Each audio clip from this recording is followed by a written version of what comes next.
My girlfriend, I'll call her Nikki, and I have been together for 3 years now. Everything started very innocently. I left a comment on one of her Instagram stories. We started chatting, exchanged numbers, then Snapchat, and within a week we met in person.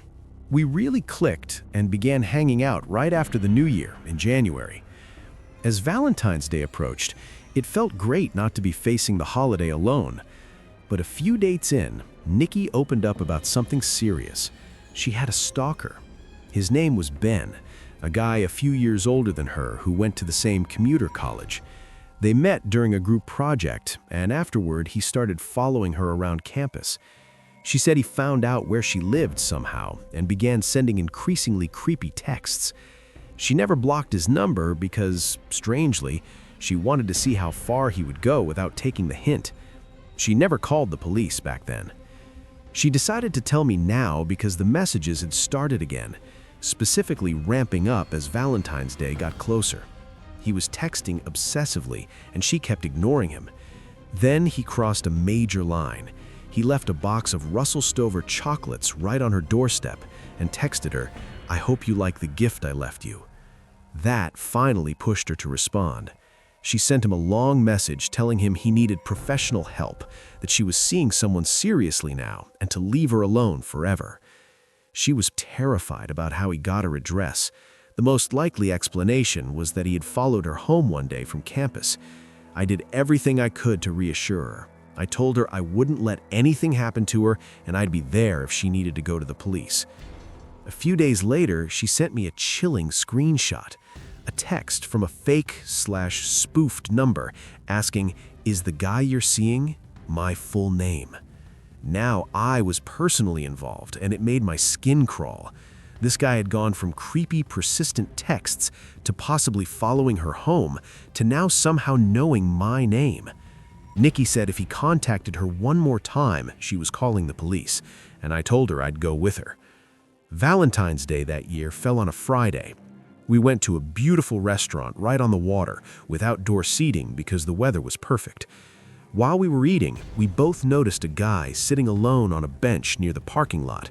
He had his hat pulled way down over his face, almost like he was deliberately hiding.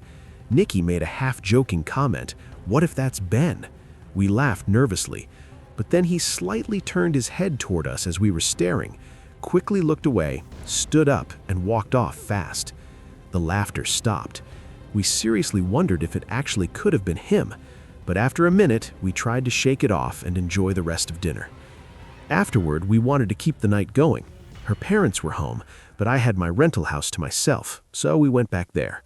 We were on the couch, things started getting more intimate, and then Nikki suddenly pulled away. "What was that?" she whispered. I heard it too, a noise from the backyard. I expected maybe an animal knocking something over.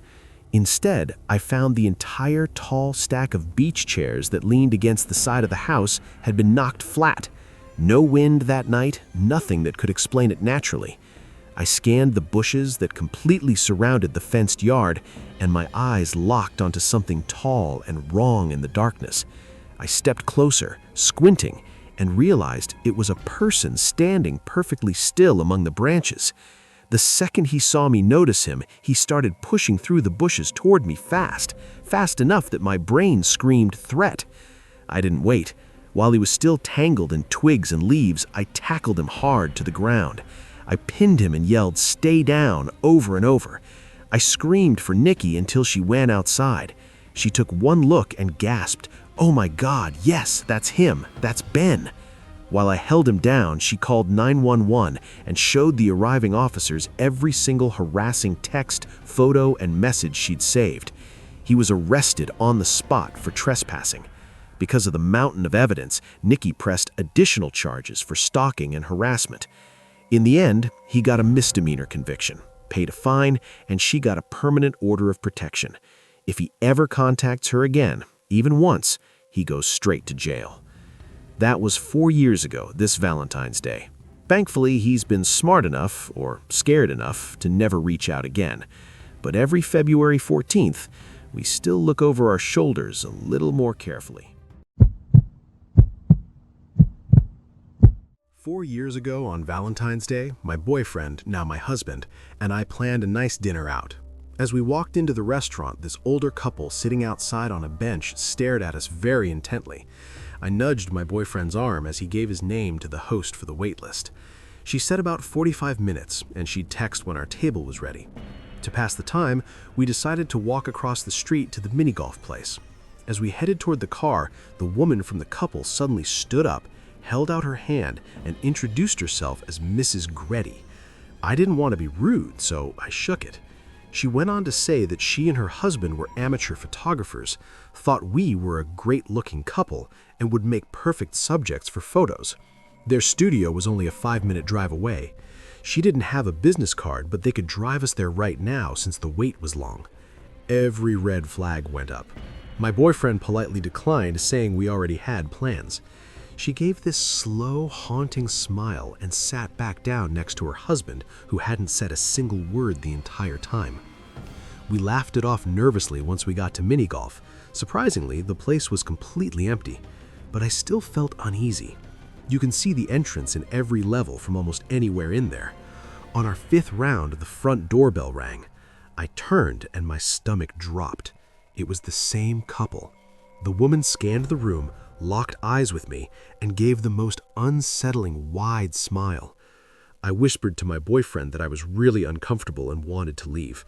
The restaurant text would come any minute anyway. He agreed. As we walked out, they were suddenly right behind us, smiling even bigger. She said cheerfully, "Crazy how we both ended up at the same spot." Then, for the first time, the husband spoke. We should face each other. Gretty versus Rod. My boyfriend's last name is Rod. Our blood ran cold. How the hell did they know that? We mumbled polite excuses, rushed out, got in the car, and decided to just go back to his place, closer than mine, and my parents were away until Sunday. He insisted we weren't going to let some weird couple ruin Valentine's Day. We'd still do dinner. We sat in the car talking about how bizarre it all was. 15 minutes later, the restaurant texted, "Table ready." We went back, ate, and he paid the whole bill as a Valentine's treat. We usually split. While he was in the bathroom, I swear I saw the woman peeking around a corner at me, but I told myself it was paranoia. To get to his house, you have to drive down this long, dark, tree-lined road. Not long after we started, I noticed headlights behind us, staying exactly the same distance. I told him. We pulled into a CVS parking lot so I could use the restroom, long drive ahead. When we came back out, the car was gone. We relaxed a little and kept going. 3 or 4 minutes onto that wooded road, bang, bang, both front tires blew out at the same time. He slammed the brakes, cut the engine, turned off the lights, locked the doors, and whispered, "Get out, now, they're coming." We ran into the woods, crouched behind trees and bushes.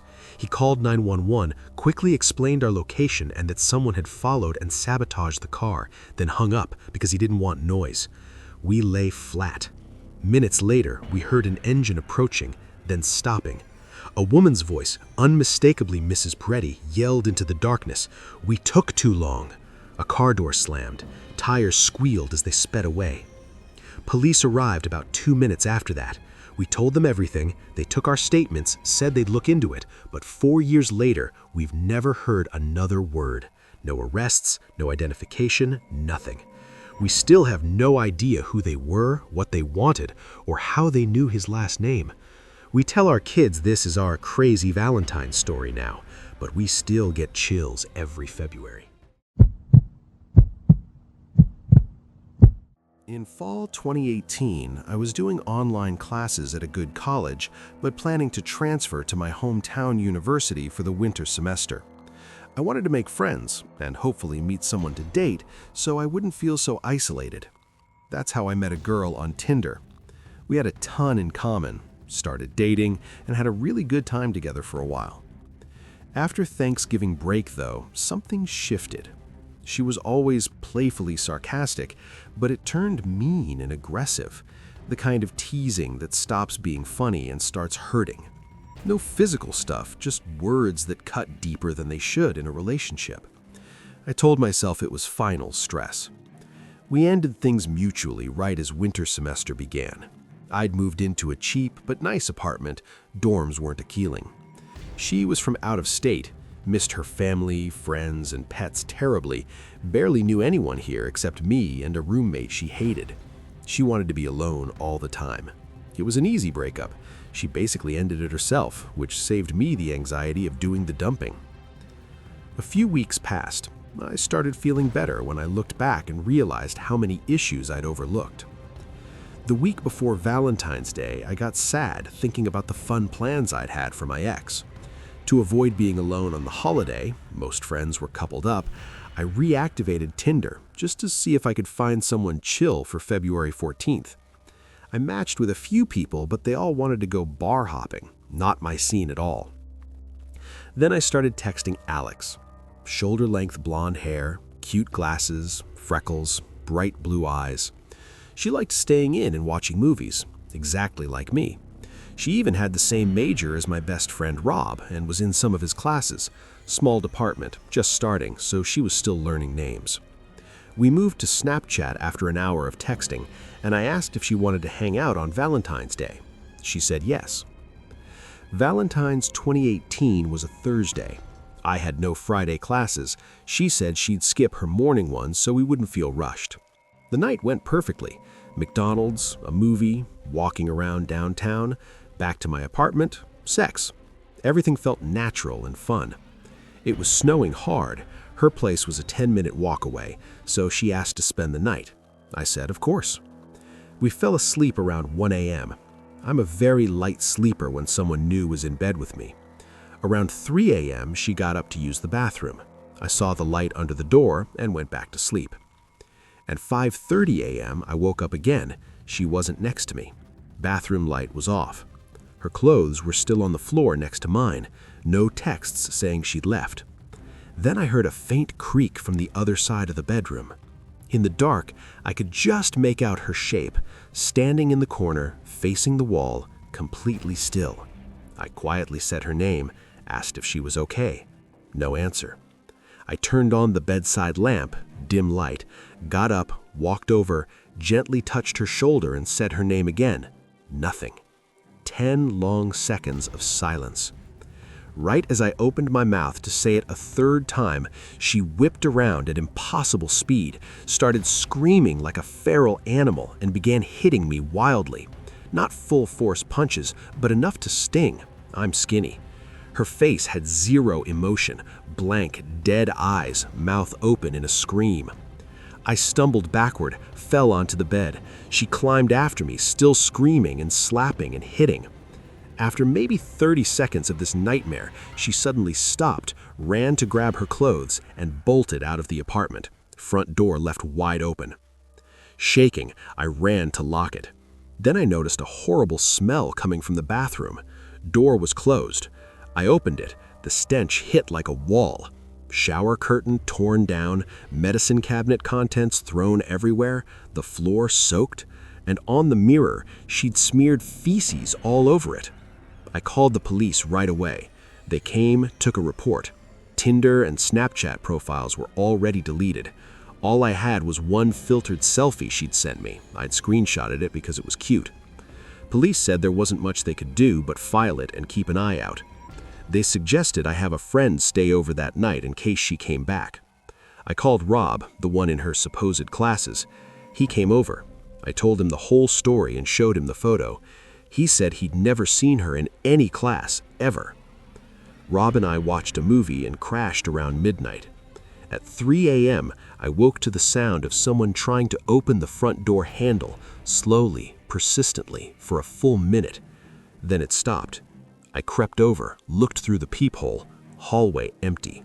Nothing has happened since, but I still check my locks twice every night, and I never reactivated Tinder again.